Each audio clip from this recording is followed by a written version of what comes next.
వేరు చేయాలంటే వేదంలో పరమాత్ముడు చెప్పినట్లుగా ఉన్న అర్థాన్ని వేద భాష్యాన్ని పరమాత్ముడు చెప్పినట్టుగా చెప్పడం అనేది. రెండవది వచ్చేసి కేవలం ఎటిమలాజికల్ అంటే శబ్దశాస్త్రాన్ని బట్టి ఫస్ట్ నేను చెప్తాను.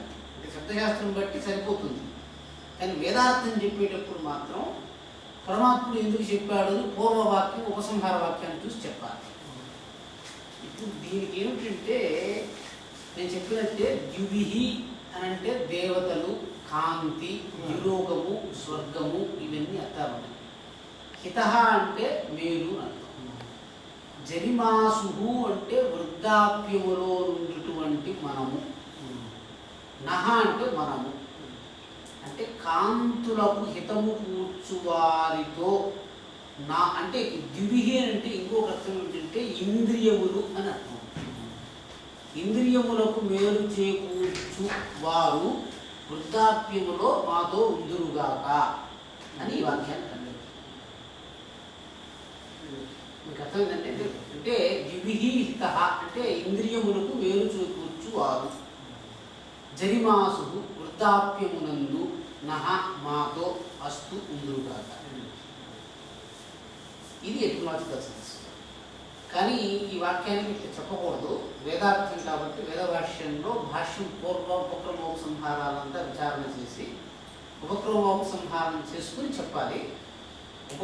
సామాన్యంగా అన్నిటికీ ఉపక్రమోపసంహారాలు వేదాన్ని అర్థదృష్ట్యా చూసినప్పుడు వచ్చే అర్థంతో అంటే శంకర భగవత్పాదులు వేదార్థాన్ని చెప్పడం కోసము వాక్యార్థస్తు విచార్యతాం శృతిమత పక్ష సమాస్త్రీయతాం దుస్తర్కాత్సు విరమ్యతాం తేహోహం మతి ఉజ్జతాం బుధజనై పాద పరిత్యజ్యతాం అని శంకర భగవత్పాదులు సోపానశక్తంలో వాక్యార్థాన్ని చెప్పేటప్పుడు వేదమతం ఏమిటంటే వేదానికి ఒకటే ఒక మతం అని ఆ రాట్లో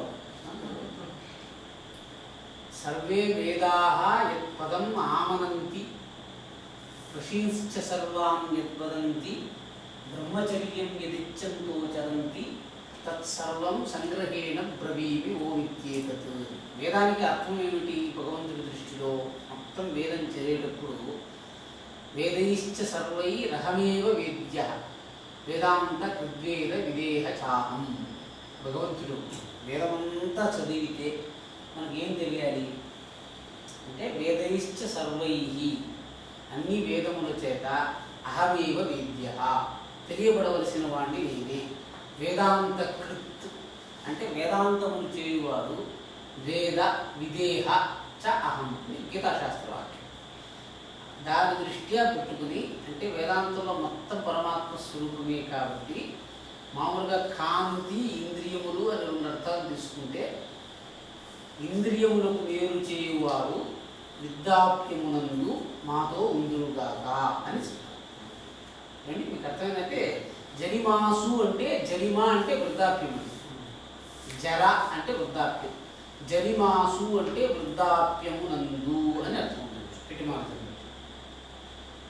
ద్యుభిః హితః ఇంద్రియములకు వేరు చేయువారు వృద్ధాప్యమునందు మాతో ఉందురుగాక. మామూలుగా ఇదేమిటంటే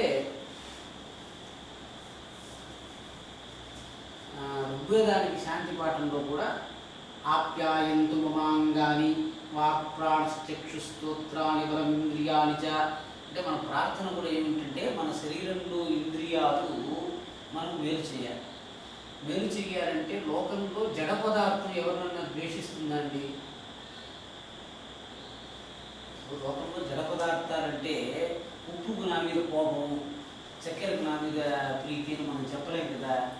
అంటే శాస్త్రంలో చెప్పబడింది ఏమిటంటే చేతనాకర్తృత్వము జడకర్తృత్వం.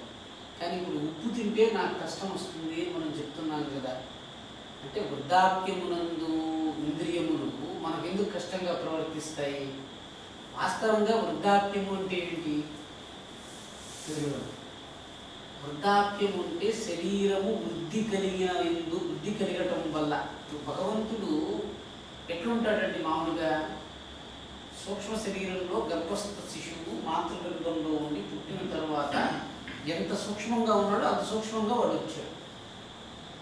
ఈ లోకంలో వ్యవహారం చేయడానికి మనకు స్థూల శరీరం కానీ పరమాత్మ దగ్గర వ్యవహారం చేయడానికి స్థూల శరీరం అవసరం లేదు కదా. కానీ మన ఈ శరీరాన్ని లోకంలో వ్యవహారం చేసేటప్పుడు విద్యావాక్యాలను అంటే ఫాల్స్ సెంటెన్సెస్ని బేస్ చేసుకుని we try to get happiness. False sentences అంటే ఏంటి? ఈ ఇల్లు నాది, ఇక్కడ నేను నివాసం ఉంటాను, ఇది నాకు వర్షం నుంచి ఎండ నుంచి రక్షిస్తుంది. ఈ రకంగా మనం ఒక్కొక్క వాక్యాన్ని కల్పించుకుంటూ ఈ స్త్రీ పరమాత్ముడు నా వల్లే సృష్టించాడు, ఇది నాకు కళత్రము, ఇది నాకు తల్లి, ఇది నాకు ఈ ఇంద్రియానికి భోగం ఇస్తుంది, ఇది అన్నానికి భోగం ఇస్తుంది అని మనం సంకల్పం చేసుకుంటూ వెళ్తుంది. అంటే ఇది న్యాయమతానుసారంగా లోకంలో ఉన్న ప్రతి పదార్థాన్ని పరమాత్ముడు తయారు చేసినప్పుడు ఆ పదార్థానికి విరుగుడు అనుకూలం రెండు తయారు చేసి ఒకదాని నుంచి అవి కలవకుండా దూరంగా పెట్టారు కొన్ని చోట. అంటే మనం ఇదే నీళ్లు తాగుతున్నాం, ఆ నీళ్ళని తాగి మూత్రంగా విడిచిపెట్టేస్తున్నాం. అంటే మూత్రాన్ని ఎందుకు విడిచిపెడుతున్నాము, నీళ్ళని ఎందుకు తాగుతున్నాము అని ప్రశ్న వచ్చింది. అంటే మీకు అర్థం కావడానికి శరీరంలో భూతాలే కదండి ఉన్నాయి, పంచభూత పదార్థాలే ఉన్నాయి. ఈ పంచభూత పదార్థాలు మనకు ఎందుకు కష్టం కలిగిస్తాయి? శబ్దాదిభి పంచగిరేవ పంచ పంచత్వమాపు శ్రవణేన బుద్ధా పురంగ మాతంగ పతంగమీనా బృంగానరా పంచగిరంకిత. ఎందుకనంటే అసలు మన స్థూల శరీరం అంటే ఇంద్రియాలు కదండి. చూసే శక్తి ఎందుకు సరిగ్గా తగ్గిపోతుంది, నడిచే శక్తి ఎందుకు తగ్గిపోతుంది? Trigger, we have to find out the trigger. Trigger అంటే ఏంటి? ప్రతిదానికి ఆ యొక్క ట్రిగ్గర్ని మనం ఫైండ్ అవుట్ చేస్తే ఆ ట్రిగ్గర్ని డిలే చేసేటువంటి మెకానిజం మనం టైం చూస్తున్నాం. టైం ఒక ట్రిగ్గర్ అనుకున్నాం. టైం ఒక ట్రిగ్గర్ అంటే టైం ఎట్లా ట్రిగ్గర్ చేస్తుంది, మీ మీద టైం ఎట్లా పనిచేస్తుంది? టైంకి అంటే మీకు అర్థం కావాలండి, అర్థం కావడానికి టైము దేని మీద ఎట్లా పనిచేస్తుందంటే టైం అనే కాంపోనెంట్ సెన్స్ చేసేటువంటిది మన శరీరంలో ఏది ఉంది చెప్పడం. కాలాన్ని తెలుసుకునేవాడు ఒక లోపల ఉండాలి, అంతే కదా. కాలాన్ని తెలుసుకునేవాడు ఎవరు మన శరీరంలో? ఆత్మ అంటే అది మీకు తెలియాలి కదా, మీకు టైం తెలుస్తూ ఉంది కదా. మన శరీరంలో కాలాన్ని తెలుసుకునేటువంటి వాడు సాక్షిడు. సాక్షి పురుషుడికి కాలం తెలుస్తూ ఉంటుంది అనుకుంటుంది. ఏం లేదండి, తీయగా ఉంది అన్నారు అనుకోండి. ఎవరున్నారు అక్కడ? నాలుగు లేని వాడు తీయగా ఉందని చెప్పలేడు కదా. వాడి దగ్గర ఆ డివైస్ లేదంటే వాడు చేయలేడు. ఆ డివైస్ ఎందుకు వాడికి దొరుకుతూ ఉంది, ఎందుకు వాడి దగ్గర నుంచి వెళ్ళిపోతూ ఉంది? మన దగ్గర ఒక డివైస్ వచ్చింది అంటే ఆ డివైస్ ఎంతకాలం మన దగ్గర ఉంటుంది అనేది కదండి సంబంధం. ఇప్పుడు అంతలో కృష్ణుడు చెప్పాడు, మనం చాలా వరకు చెప్పుకున్నాం ఏంటంటే మన దగ్గర ఉన్న ఉపకరణాలన్నింటినీ వాడటానికి విడిచిపెట్టడానికి మనకి హేతువు కావాలి. ఇప్పుడు కళ్ళని మీరు ఎప్పుడు వాడుతుంది, మనం చాలా డిస్కస్ చేసేది కదండి. భగవద్గీతలో శ్లోకము యస్య సర్వే సమారంభాః కామసంకల్పవర్జితాః జ్ఞానాగ్నిదగ్ధ కర్మాణం తమాహు పండితం బుధాః. నాకు ఇప్పుడు చెప్పండి, మీరు కళ్ళను ఎంతసేపు వాడతారు, కళ్ళను ఎప్పుడు వదిలిపెట్టేస్తారు? మెడికల్గా చూద్దామండి. ఈరోజు ఎవరో ఒక ఆయన నిన్న నన్ను అడిగారు, స్వామి ఒక 4-5 రోజులుగా వాక్ చేయటం లేదు, ఆమె ఓకే అని. అంటే ఏమి 4 రోజులు వాక్ చేయటం అంటే 4-5 రోజులు వాక్ చేస్తే నేను హెల్తీగా ఉంటాను డాక్టర్స్ చెప్తున్నారు, అదే కదా అర్థం. అంటే డాక్టర్స్ ఏం చేశారంటే 20 నిమిషాలు ఖచ్చితంగా డయాబెటిక్ పేషెంట్ వాక్ చేయాలండి అన్నారు. 20 నిమిషాలు డయాబెటిక్ పేషెంట్ ఎందుకు వాక్ చేయాలండి చెప్పండి? ఒక 10 నిమిషాలు వాక్ చేస్తే ఎందుకు ఆ ఎఫెక్ట్ రాదు? అంటే రక్తంలో ఉన్నటువంటి గ్లూకోజ్ రిజర్వ్స్ ఎగ్జాస్ట్ అయితే కానీ మైటోకాండ్రియల్ లెవెల్స్ ఆఫ్ గ్లూకోజ్ మనం అబ్జర్వ్ చేయడం స్టార్ట్ చేయాలి. కానీ రక్తంలో ఉన్నటువంటి గ్లూకోజ్ లెవెల్స్ అయిపోకుండానే మైటోకాండ్రియల్ లెవెల్స్ స్టార్ట్ చేస్తానని రూల్స్ ఎందుకు మీరు పాస్ చేసుకోలేకపోతున్నారు?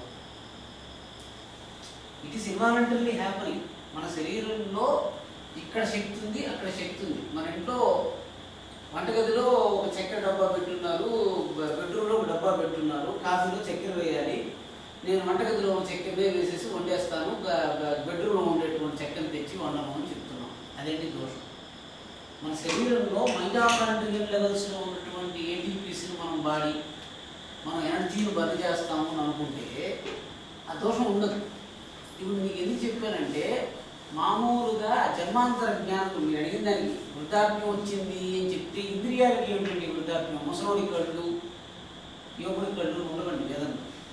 ఎందుకంటే నహి ద్రష్టు దృష్టే విపరిలోప విద్యతే. ఇదే జీవుడు మాతృగర్భంలో కూర్చుని తనకు కావలసిన ఇల్లు కట్టుకున్నాడు, అంతే కదా? మాతృగర్భంలో కూర్చుని తనకు కావలసినటువంటి ఇల్లు కట్టుకున్నాడు. ఆ కట్టుకున్నటువంటి వాడు ఇల్లు చెడిపోతూ ఉంది అంటే బూజు పట్టి వర్షానికి శైథిల్యమైపోయి ఇంకొక భూతకణం వల్ల అది చెడిపోయేంత వరకు చూసుకుని ఉన్నటువంటి ఒక రోజు అయ్యో చెడిపోతుంది సున్నం కొట్టించి మళ్ళీ చనిపోకుండా మనం రక్షిస్తాం.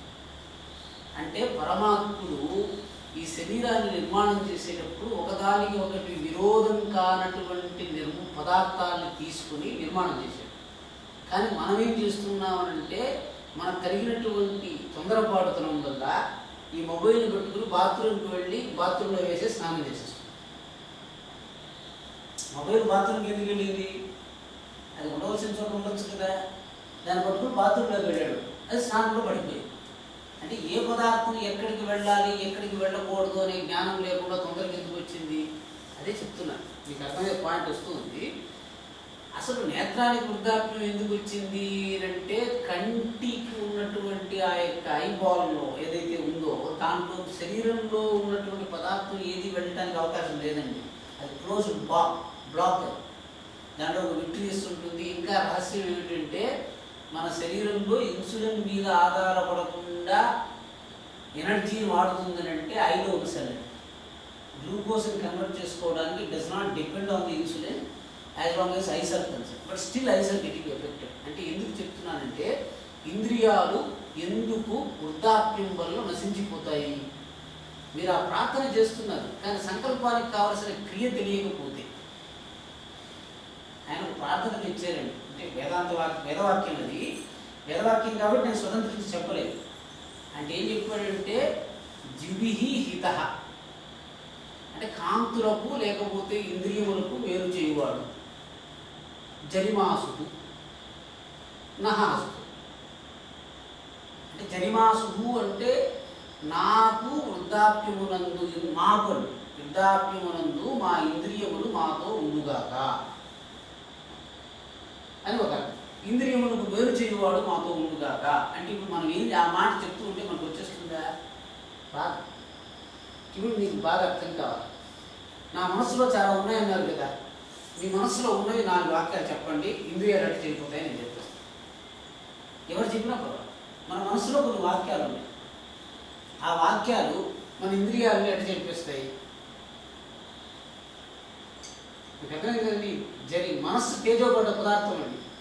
మీ మనసులో కొన్ని వాక్యాలు మీరు ఉచ్చరిస్తే ఇంద్రియాలు ఎట్లా చెడిపోతాయి అనేది నేను చెప్తానండి. మీ మనసులో కొన్ని వాక్యాలు నేను చెప్తానండి.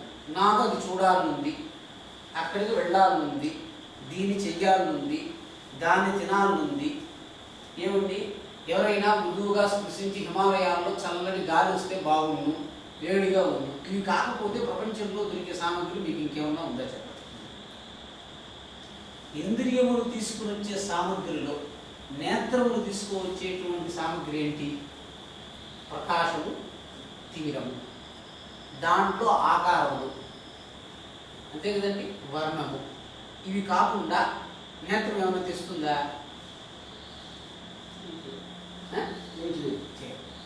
సరే, మీ దగ్గర పళ్ళు ఉన్నాయి. పళ్ళు అన్నాన్ని నవలటానికి కాకుండా ఇంకేమైనా వాడతారా మీరు? పళ్ళని అన్నీ వాడదాం, అన్నీ చూస్తాం. మనం పళ్ళు ఉన్నాయి, అన్నాన్ని నవలటానికి కాకుండా ఎందుకన్నా వాడతారా?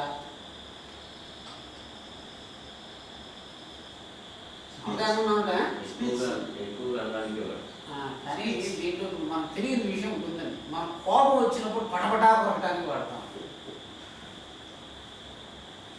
అంటే పరమాత్ముడు ఒక్కొక్క పదార్థాన్ని తయారు చేసినప్పుడు దేనికి వాడాలి అని ఆయన తయారు చేశాడు. కానీ జీవుడు దానికి కాకుండా వేరే దానికి వాడాడు. అంటే దీన్ని అన్నం నవరటానికి అనుకుంటే కాదు, కోపం వచ్చినప్పుడు దిగమింగుకోవటానికి పళ్ళని పటపటా కొట్టడానికి వాడుతున్నాడు. అన్నం లేకుండా పటపట అన్నాడు. ఎందుకన్నాడు చెప్తాను. అంటే ఇంద్రియములు భగవంతుడు ఏం చేశాడు? కర్మ ఇది అన్నాడు. కర్మ అంటే హస్త, వేదంలో కర్మ చెయ్యి అంటే చేతితోనే చేయాలి. గతి రితి పాదయోహో, గతి అంటే పాదంతోనే చెయ్యి అని. ఇప్పుడు పాదంతో గతి కాకుండా ఇంకేం చేయొచ్చు చెప్పండి?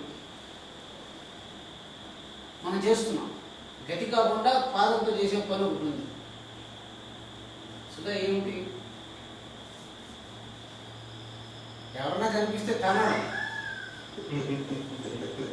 అంటే కాళ్ళతో తన్నడం చేస్తున్నాం కదండి. పరమాత్ముడు తన్నటానికి కాళ్ళు తయారు చేయలేదండి. God wanted this legs be used for walking. కానీ మనకు దోషం వచ్చి దాన్ని మల్టీపర్పస్గా చేయాలనుకున్నాం. ఇప్పుడు ఏ ఇంద్రియం అంటే చెడిపోతుంది అని చెప్తాను. ఇంద్రియం ప్రకాశం తీసుకోవాలి. ప్రకాశం తీసుకోలేటువంటి ఇంద్రియంలో ద్రావకాలు అన్నీ, అశ్రువులు అన్నీ ఉత్పత్తి అవుతున్నాయి. మీకు చూసేటప్పుడు అశ్రువులు ఉత్పత్తి అవుతాయండి? కాదు. దుఃఖించటం వల్ల నేత్ర మార్గం గుండా అశ్రువులు వస్తాయి. అశ్రువులు నోటితో వెళ్ళిపోవచ్చు కదా, నోట్లో కూడా వస్తున్నాయి. అంటే ఏం చెప్పాడంటే, నేను చాలా రోజుల క్రితం భాగవతంలో మనకు పోతన గజేంద్ర మోక్షంలోనో ఘట్టాన్ని చెప్తూ, లావుక్యంతయు లేదు, ధైర్యము విలోలం వయ్యే, ప్రాణంబుల్ ఠావలు దక్కను, మూర్ఛ వచ్చే, శ్రమం వయ్యడిని నీవే, ఇంక ఈ విధంగా చెప్పుకుంటూ పెడతాడు. ఒక చోట ఉండవలసినటువంటి వస్తువు శరీరంలో ఒక కారణం వల్ల దాని నుంచి ఇంకొక చోటకి వెళ్ళిపోతుంది. ఈ బాగా ఫస్ట్ మీరు అర్థం చేసుకోండి. ఇప్పుడు మన ఇంట్లో ఒక చోట ఉంచవలసినటువంటి వస్తువుని మనం దాన్ని తీసుకువెళ్ళి మన ఇంట్లో ఇంకో చోట మనం పెట్టేస్తున్నాం. ఎవరు పెట్టారు? కిచెన్లో ఉండకూడని వస్తువుని ఒక కిచెన్లో పెట్టుకున్నాడు, బెడ్రూమ్లో ఉండకూడని వస్తువుని బెడ్రూమ్లో పెట్టాడు.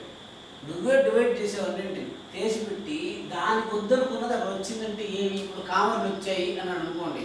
పిత్తాశయంలో ఉండవలసినటువంటి వర్ణద్రవం దాని యొక్క స్థితి అతిక్రమించి శరీరం అంతా వ్యాపించింది, నేత్రంలో గోచరించింది. పిత్తాశయంలోనే ఉండవలసింది. ఏమండి? దాహం వచ్చింది. మీకు చెప్పాను కదా, కడుపు నిండా నీళ్లు తాగినటువంటి వాడికి కూడా దాహం వస్తే డాక్టర్ ఏం చెప్తారండి? ఇప్పుడే చెంబు నిండా నీళ్లు తాగారంటే దాహం వచ్చింది. రిచ్ పర్సన్ అండి వాడు, అందులో ట్రీట్మెంట్ తీసుకోవాలనుకుంటున్నాడు. 15 minutes దాకా నీళ్ళు తాగారండి, నాకు దాహంగా ఉంది, కడుపు నిండా నీళ్ళు ఉంది, ఏం చేయాలి? ఏం చేస్తారు ట్రీట్మెంట్? యూరిన్ ట్రీట్మెంట్ అండి. ఇలా వాడికి యూరిన్ నడిపోతుంది, వేరే విషయం. వాడికి వెంటనే ఇప్పుడు మనం సిమ్టమ్ తెలిసిపోయింది, నాకు దాహంగా ఉంది, కడుపు నిండా నీళ్ళు తాగి. ఎప్పుడు వస్తుందండి ఆ దాహం? నీళ్లతో సంబంధం లేకుండా వచ్చే దాహం నీళ్లతో తీరదు. నీళ్లతో సంబంధం లేకుండా వచ్చే దాహం ఏంటి? నేను చాలాసార్లు చెప్పానండి, అయినా ఒకసారి సందర్భం గురించి చెప్తున్నాను. అంటే ఒక కోటీశ్వరుడు చాలా సువర్ణాన్ని క్రయం చేసి పెట్టుకున్నాడు. పెట్టుకుని ఈ మధ్య మనకు వచ్చింది కదంటే, నిజంగా జరిగిందే నేను మీకు చెప్తున్నా. మామూలుగా మనందరం వేకోజామున లేచి, ఆయన సత్యనారాయణరాజు గారు ఒకరు ఉన్నారు, వారు ప్రతిచికిత్స చేసేటప్పుడు వారు ఉదయం చేసుకునే నీళ్లు తాగండి అని చెప్పారు.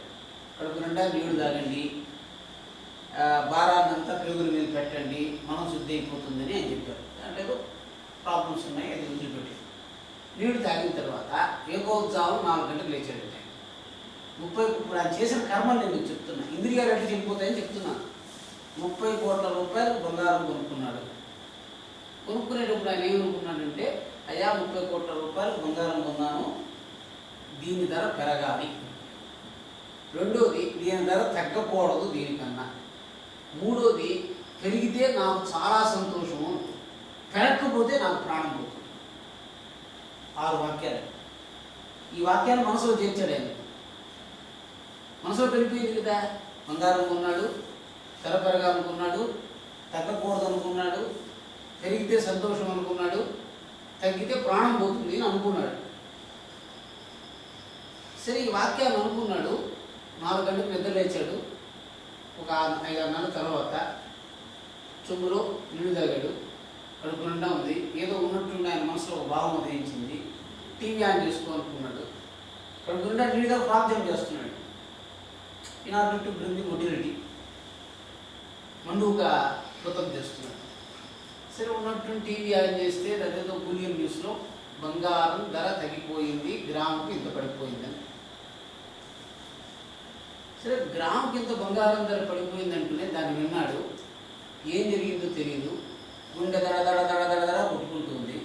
కడుపులో ఉండే నీళ్లు అంతవరకు సైలెంట్గా ఉండిందండి, మేడం మాదిరి కొట్టిందండి.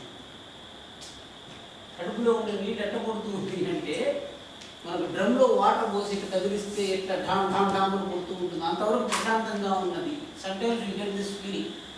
అది ఎందుకు వస్తుందనే చెప్తున్నానండి. కడుపులో ఉన్న నీళ్లు పేగుల మీద, ఈ యొక్క జీర్ణ కోశం మీద కొడుతూ ఉందండి.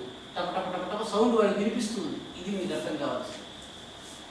సరే, చాలా దారుగా ఉంది అంటూ గొంతు ఎండిపోయింది, పడిపోయాడు. ఇప్పుడు చెప్పండి, అప్పుడే చూడకుండా నీళ్ళు దగ్గర ఎయిర్ కండిషన్ రూమ్లో ఉన్నాడు.